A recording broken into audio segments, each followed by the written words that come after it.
Well, good morning, friends. It's finally freaking Friday. And as always, I want to thank you all for watching, commenting, subscribing, and being part of the Joe Booth Morning. Without you guys, as well as you ladies, you know that this literally does not work. So let's get open for this.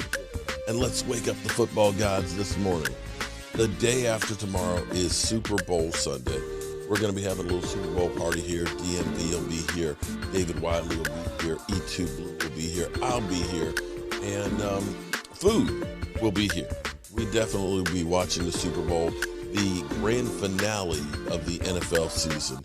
And, yeah. We watched the NFL honors last night. We saw Mike McCarthy get roasted, basically, without even being there, and using Dak Prescott to basically make comedy of Mike McCarthy being on the hot seat. Yeah. You know, it's amazing how no matter what happens, the Cowboys are always the focal point. Shout out to Micah Parsons, who was Defensive Rookie of the Year, unanimous. The very first time anyone has been a unanimous Rookie Defensive Player of the Year. It was crazy because basically Kelly Carson came out and was like, oh, well, I'm a Cowboy fan, and the Cowboys are always putting stars on the field. And it's like, okay, you've already – you've lost the whole tension and build up to the whole thing, but there really was no competition.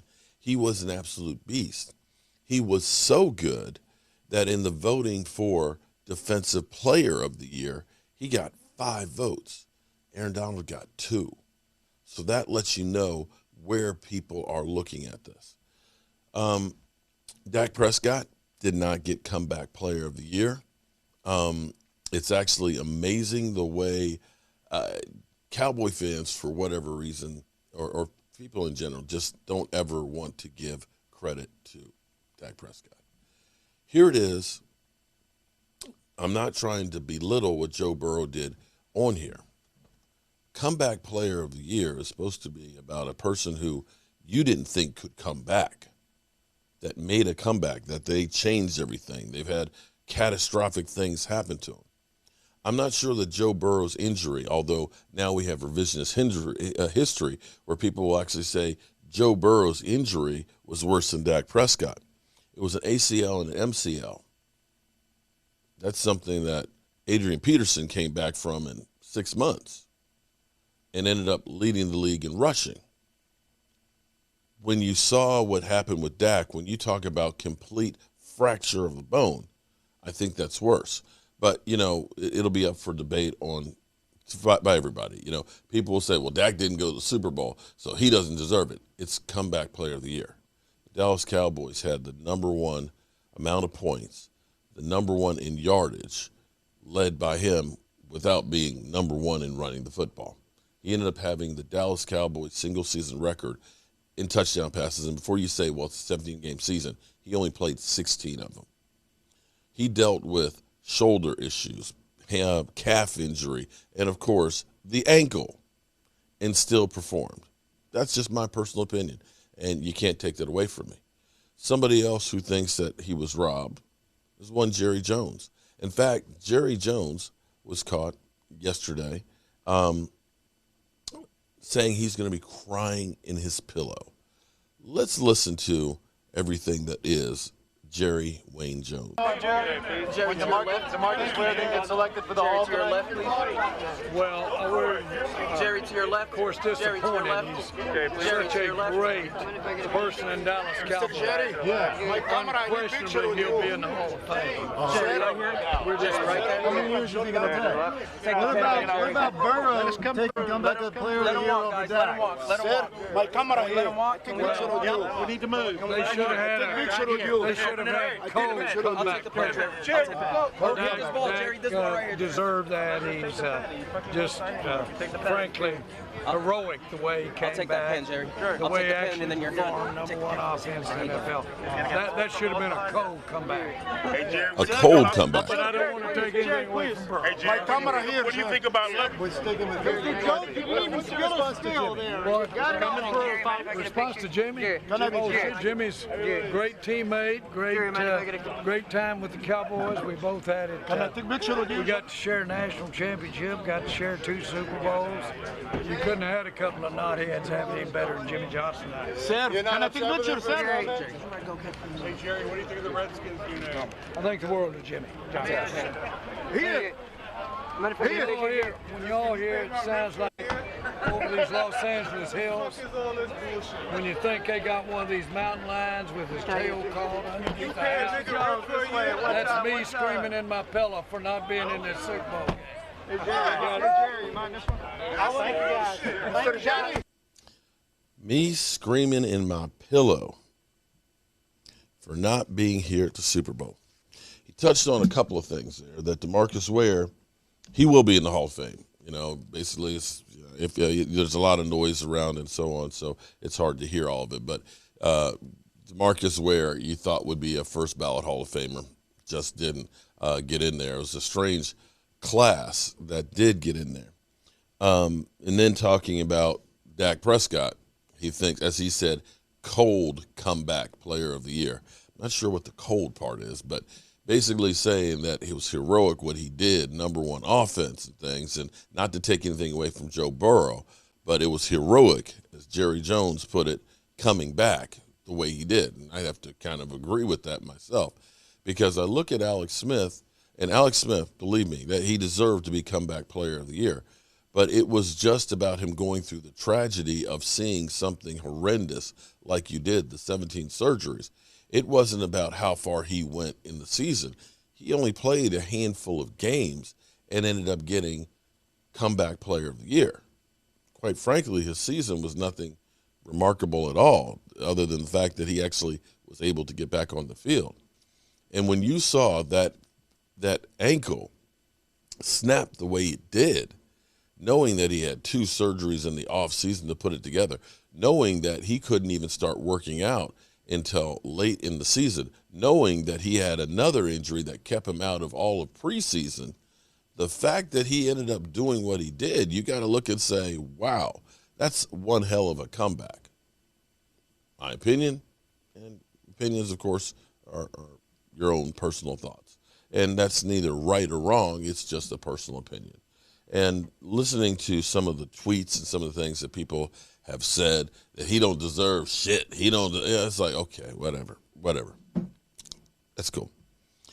Anyway, it is now getting close to NFL silly season, because Gina C., damn Gina, she shared this with me last night.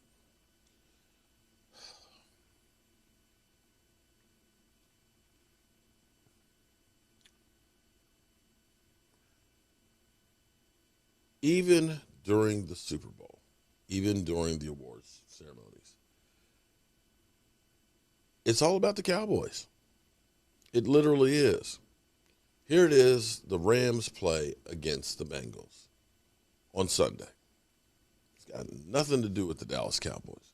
The Cowboys and Super Bowls, unfortunately, we are strangers over the last 26 years.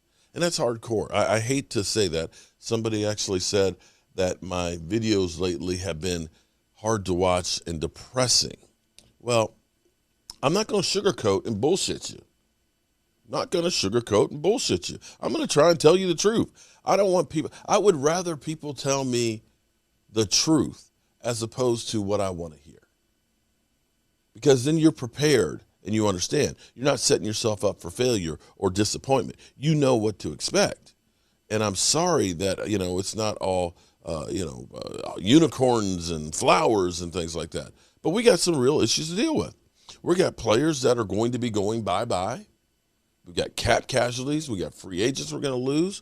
We are looking at a different team, and we are also staring down the shotgun of knowing that no team has repeated as division champions in the NFC East since 2004.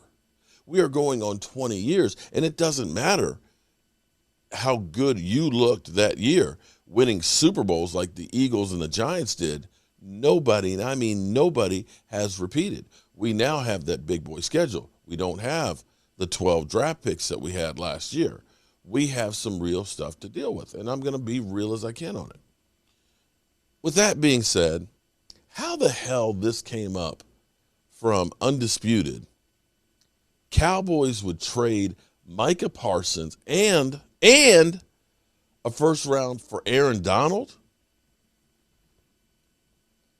Listen, Aaron Donald is a beast.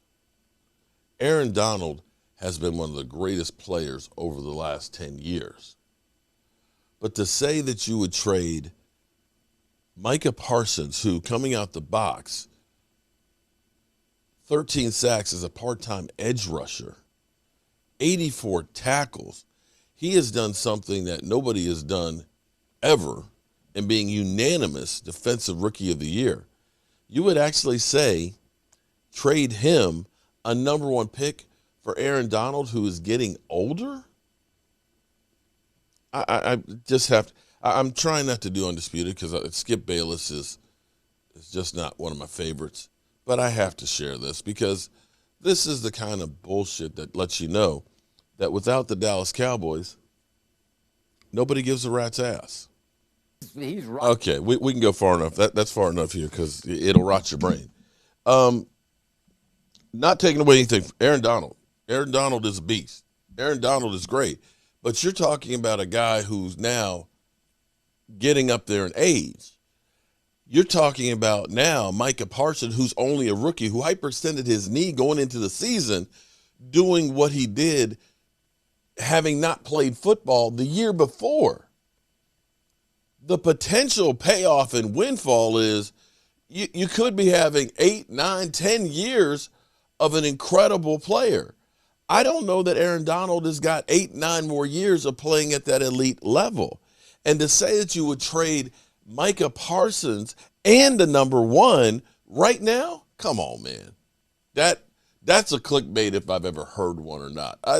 That is fantasy football at its finest.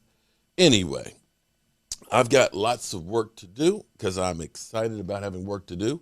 We have our live stream, of course, tonight at 9 o'clock Eastern. I hope you join in. We got the Super Bowl Sunday. On Sunday, we'll be here cooking and having a good time, although, you know, this is where it's kind of crazy. It's happened to me almost every week this season, and maybe I've just got a black cloud flowing over me. The last couple of days, it's been like 60 degrees. It's been feeling like spring. The fish pond is thawed out and things, right? I've been hearing birds chirping and things. And I'm like, hey, this is cool. We going to Super Bowl Sunday with good weather. The temperature's supposed to drop to about 30 and it's supposed to start snowing like late tomorrow night. Yeah, I got a black cloud falling over my head. But hey, it is what it is. I'm Mark Holmes, and well, you know how we roll.